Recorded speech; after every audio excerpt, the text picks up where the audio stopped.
हमल के आखिरी महीने में लास्ट दिनों में आपने किन चीज़ों पे ध्यान देना है? आपको कैसे पता चलेगा कि आपकी नॉर्मल डिलीवरी होने वाली है, होगी या नहीं होगी? तो आज की वीडियो सिर्फ़ उन लोगों के लिए जो नॉर्मल डिलीवरी चाहते हैं, उनको या वो ये चाहते हैं कि उनको पहले ही पता चल जाए कि मेरी नॉर्मल डिलीवरी होगी या मेरा सी सेक्शन। आप खुद को खुद चेक कर सकते हैं, खुद से खुद जान सकते हैं। आप मेरे साथ जुड़े रहिए, आपको इसी वीडियो में टोटल मालूमात मिलेगी कि आपके एंड के महीने में आपको हर चीज़ की अलामात शो होने लग जाती हैं। अब सबसे पहली चीज़, वो बहनें जो कहती हैं कि हम नॉर्मल डिलीवरी चाहती हैं, उन्होंने करना क्या है? क्या ये हुआ हुआ है उनका या नहीं? उन्होंने आप खुद देखना है। देखिए, उन्होंने ये करना है, अगर उनके पहले बच्चे नॉर्मल हुए हैं, फिर तो ईज़ी है, नॉर्मल होगा। अगर पहले बच्चे नॉर्मल नहीं हुए, पहला बच्चा है, फिर उन्होंने देखना है कि एंड के महीनों में दर्दें कैसी आ रही हैं। यानी कि जो दर्दें आ रही हैं, उनको ये नहीं है कि सुबह दर्द शुरू हुई, शाम को ख़त्म हो गई, रात को दर्द हुई या दिन के टाइम दर्द नहीं हो रही, तो ये कच्ची दर्दें होती हैं, फॉल्स पेन होती हैं। इसमें लेबर पेन नहीं होती, इस दर्दों में डिलीवरी नहीं होती। उन्होंने ख़्याल करना है, उन्होंने ये करना है कि वो देखना है कि जो दर्द आ रही है, वो कब शुरू हुई है और कब ख़त्म हुई है। यानी कि अगर रात को दर्द हो रही है तो सुबह तक वो दर्द बढ़ जाएगी, अगर सुबह शुरू हुई है तो शाम तक वो दर्द बढ़ जाएगी। लेबर पेन वाली दर्द रुकती नहीं होती, कम नहीं होती, वक़्त गुज़रने के साथ-साथ बढ़ती है। दूसरी चीज़, उन्होंने सिर्फ़ इंतज़ार करना है। ये नहीं है कि हाय टाइम पूरा हो गया, 9 महीने पूरे हो गए, 10 महीने पूरे हो गए, सिर्फ़ इंतज़ार करना है। कभी दिन ऊपर नहीं होते, कुछ नहीं होता। हाँ, अगर दिन ऊपर होने लग जाते हैं तो दर्द स्टार्ट हो जाती है, बच्चेदानी का मुँह नहीं खुलता। डॉक्टर कह देते हैं कि बच्चेदानी बंद है, मुँह बच्चेदानी का बिल्कुल बंद है, अब ऑपरेट करवा लें। दर्द लगती ही लगती है, मुश्किल होती है, उठा-बैठा नहीं जाता, बहुत तंग हो जाती है औरत, वज़न बिला वजह पड़ने लग जाता है, कोई ना कोई पेचीदगियाँ हो जाती हैं। ये नहीं होता कि आप ईज़ी घूम रहे हैं और दिन ऊपर जा रहे हैं, ऐसा कभी नहीं होता। ठीक हो गया? अगली चीज़, आपको अगर आप नॉर्मल डिलीवरी चाहते हैं तो आपको कब्ज़ नहीं होनी चाहिए, आपको पानी की कमी नहीं होनी चाहिए, आपको खून की कमी नहीं होनी चाहिए। ये चीज़ें आपने पहले टेस्ट करवा के क्लियर कर लेनी है, क्योंकि अगर आपको खून की कमी नहीं होगी, तभी आपको ज़ोर लगाने की ताकत होगी ना आपके अंदर, तब आप ज़ोर नहीं लगाएँगे, तब आपका खुद ब खुद ज़ोर लगेगा नॉर्मल डिलीवरी के दौरान। अब मैं यहाँ पे आपको बताऊँ कि वो ऐसी लड़कियाँ भी हमारे पास आती हैं, जो जिनको पता ही नहीं चलता कि कैसे डिलीवरी हो गई, बड़ी खुश होती है। वो हमें कहती हैं कि इस डॉक्टर का हाथ बड़ा अच्छा है, ये नॉर्मल डिलीवरी चुटकियों में करवा देती हैं। और कुछ लड़कियां कह रही होती हैं, इस डॉक्टर का हाथ बहुत वजनी है, यहाँ ये तो बहुत तकलीफ देती हैं। देखिए, ये हम पे नहीं, ये आप पे डिपेंड करता है कि आपकी बॉडी को किस चीज़ की कमी है।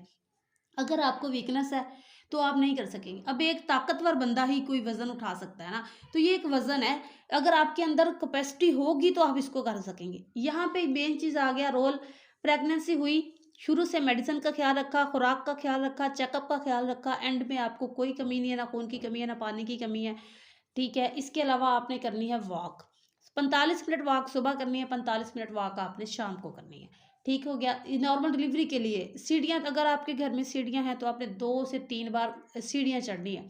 अगर आप ये जो मैं आपको बता रही हूँ ये काम कर रहे हैं तो इंशाल्लाह आपकी नॉर्मल डिलीवरी ही होगी। और आगे जाके मैं बताती हूँ कि आपने किन चीज़ों पे ध्यान रखना है, वो भी मैं आपसे शेयर करती हूँ। अच्छा, ये आपने कर लिया, इसके साथ एंड के महीने में जैसे आपको लास्ट वीक स्टार्ट हो गई, यानी कि अच्छा मैं ये बता दूँ नॉर्मल डिलीवरी होती किस हफ्ते में है, क्यों किस वीक तक जाती है ना, 40 वीक तक जाती है। 40 हफ्ते आप इज़िली इंतज़ार कर सकते हैं। कुछ लड़कियाँ 100 में से 40% तक लड़कियाँ वो भी हैं जो कि 42 वीक तक चली जाती हैं और इज़िली नॉर्मल डिलीवरी होती है। मैंने सुना था जी 40 प्लस हो जाए तो नॉर्मल डिलीवरी नहीं होती, ये कह रहे होते हैं। अरे ये गलत बात है, मैंने खुद अपने हाथों से 40 प्लस 42 कंप्लीट पे नॉर्मल डिलीवरी करवाई है और इतनी आसानी से हुई है, पता ही नहीं चला मरीज़ को कि कैसे उनकी डिलीवरी हुई है। अब यहाँ पे मैं क्लियर कर दूँ, आपने सिर्फ इंतज़ार करना है, कब्ज़ नहीं होने देनी, वॉक करनी है, डाइट अच्छी रखनी है, अपने टेस्ट सारे करवा लेने हैं। और अब आपने देखना है कि एंड में महीने में आपने अगर तो आपको पानी पड़ गया है एकदम से बहुत ज़्यादा, तो फिर आपने डॉक्टर के पास जाना है। या आपको लकोरिया टाइप पानी पड़ता जा रहा है, उसके अंदर हल्के हल्के कोई मवाद से हैं, चिचड़े से हैं जो आप कहते हैं, तो वो अगर हो रहे हैं, इट्स ओके, रिलैक्स होके बैठे रहें, इन चीज़ों की टेंशन नहीं लेनी। ये आपको 9वें महीने भी होता है, ये शुरू में भी होता है। जैसे एक औरत को हमल होता है तो तब भी ये शुरू हो जाता है, दरमियान में भी होता है, एंड में भी होता है, क्योंकि बच्चा अपनी जगह बना रहा होता है, इसलिए ये पानी वानी पड़ता रहता है। इसका आपने टेंशन नहीं लेनी, लेकिन इसमें आपने एक चीज़ का ख्याल रखना है कि आपको इन्फेक्शन ना हो। इन्फेक्शन इसी इसी पानी से इन्फेक्शन हो जाता है। अगर हम इसका ख्याल नहीं रखते, हम कपड़े नहीं बदलते, कपड़े साफ नहीं रखते, क्योंकि कुदरती तौर पर हमारी वजाइना के अंदर जरासीम मौजूद होते हैं, बैक्टीरिया, और वही बैक्टीरिया इन्फेक्शन पैदा कर देते हैं अगर थोड़ा-सा हम ऐसे कर लेते हैं। और इन्फेक्शन ज़्यादा इसलिए होता है कि इम्यूनिटी सिस्टम हमल के दौरान चूँकि कम हुई होती है, जिसकी वजह से बीमारियाँ ज़्यादा अटैक करने के चांस हो सकते हैं। अब आपने इन्फेक्शन की अलामात सुन लें, अगर आपको इन्फेक्शन होगा तो आपको पता चल जाएगा आपको इन्फेक्शन है या नहीं। जो पानी पड़ता है, अगर इसमें से स्मेल आ रही है तो आपको इन्फेक्शन है। अगर आपको स्मेल के साथ-साथ पेशाब बार-बार आ रहा है, पेशाब बार-बार तो हमल में आता ही है, ये अलामत आप ना काउंट करें क्योंकि आप ऐसे ही इसमें से परेशान हो जाएँगे, ठीक है? एक आप काउंट करें, इसमें स्मेल आती है, ये 100% इन्फेक्शन की अलामत है। वजाइना के अंदर ख़ारिश होना और पेशाब करते हुए जलन फ़ील होना, ये आपको इन्फेक्शन 100% अलामत है। पेट के निचले हिस्से में दर्द रहना और कमर के निचले हिस्से में दर्द रहना, जलन के साथ दर्द भी होना। जब पेशाब जलन के साथ आ रहा होगा तो साथ दर्द भी होगा। पेट के निचले हिस्से में दर्द भी रहेगा। ये नहीं कि पेशाब करते हुए दर्द होगा, वैसे दर्द भी होगा। इसके साथ-साथ आपको बुखार भी हो सकता है।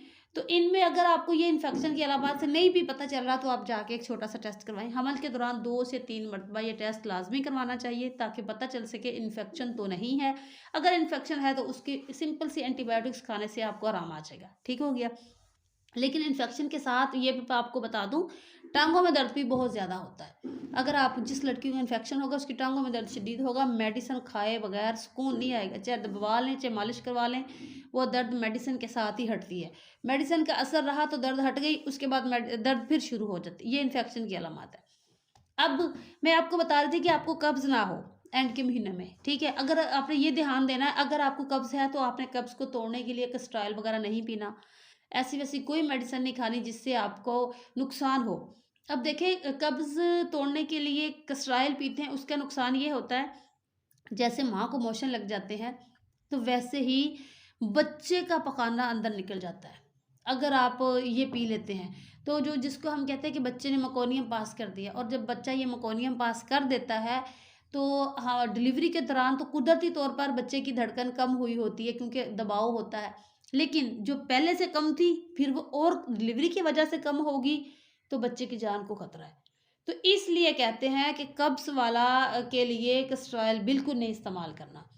ये इसको आप बहुत सारी मेडिसिन आई हुई हैं, फाइबर इस्तेमाल करें, फाइबर की खुराक खाएँ, पानी ज़्यादा करें, ऐसी चीज़ें खाएँ जिनसे कब्ज़ ना हो, और वो चीज़ें खाएँ ना खाएँ जिनसे कब्ज़ होती है। किसी को आयरन से होती है, किसी को दूध से होती है। आप देख लें कि आपको किस चीज़ से कॉन्स्टिपेशन हो रही है, तो आप वो चीज़ को छोड़ दें, उस चीज़ का इस्तेमाल ना करें। अब आपने डॉक्टर के पास कब जाना है? डॉक्टर के पास आपने तब जाना है जब आपको दर्दें तेज़ हो जाएँ। आपको कोई मसला नहीं है, आपने अल्ट्रासाउंड करवा के चेक करवा लिया है कि आपका प्लेसेंटा प्रीविया तो नहीं है, आपका बच्चा सीधा है, हेड नीचे की तरफ है, बस तसल्ली से घर बैठ जाएँ। जब दर्दें तेज़ होंगी आपने तब भी जाना है, अदरवाइज़ आपने नहीं जाना। कच्ची दर्दों में बार-बार जाएँगी तो तब भी डॉक्टर और आप परेशान होते हैं, और आप मरीज़ को देखते हुए ही डॉक्टर कहते हैं कि आप ऑपरेट करवा लें, ठीक है? दूसरी चीज़, डॉक्टर आपने ऐसा सिलेक्ट करना है जो फ्री डॉक्टर हो, जो नॉर्मल डिलीवरी को प्रमोट करे, जो सी सेक्शन का नाम ना ले, सी सेक्शन तब करे जब बहुत मजबूरी होती है, बल्कि उसके पास टाइम हो फ्री। यहाँ पे मैं अपने लफ्ज़ों में आपको समझा रही हूँ, देखो टाइम होगा तो वो नॉर्मल करेगा, अगर टाइम ही नहीं होगा तो वो कहेगा जी बच्चे की धड़कन कम है, आप ऑपरेट करवा लें। तो ये आप देखें कि फ्री डॉक्टर आपने चूज़ करना है। ऐसा डॉक्टर जिसके साथ आप सवाल करें, हर किस्म का बिला झिझक कोई भी बात हो आप नॉर्मल डिलीवरी के हवाले से पूछ सकें, ये नहीं कि आप मुतमिन हो उस डॉक्टर पे। तसल्ली से आप आपके हर सवाल का डॉक्टर जवाब दे, तसल्ली से आपकी बात सुने, आपको कोई बात करते हुए ज़रा सी भी झिझक फील ना हो। ऐसी जगह जाएंगे तो आपकी मरीज़ का इलाज भी अच्छा होगा, और डॉक्टर भी खुश होगा और आप भी खुश होंगे। उम्मीद करती हूँ कि मेरा समझाने का तरीका आपको पसंद आया होगा। अगर किसी बहन का कोई क्वेश्चन है तो मुझे कमेंट कीजिए। मैं दोबारा से उस पे वीडियो बना दूँगी। मुझे बताएँ कि किस टॉपिक पे आपको वीडियो चाहिए, क्या प्रॉब्लम है आपकी? आपके सवालों के जवाब पे मैं वीडियो बना दूँगी। आप मुझे कमेंट में ज़रूर बताइएगा। लेकिन यहाँ पे रिक्वेस्ट करूँगी बहन-भाइयों से कि मेरी वीडियो को लाइक भी किया करें, कमेंट किया करें, शेयर किया करें, और अगर सब्सक्राइब करना भूल जाते हैं, कोई न्यू है तो वो सब्सक्राइब भी लाज़मी कर लें। Thank you very much.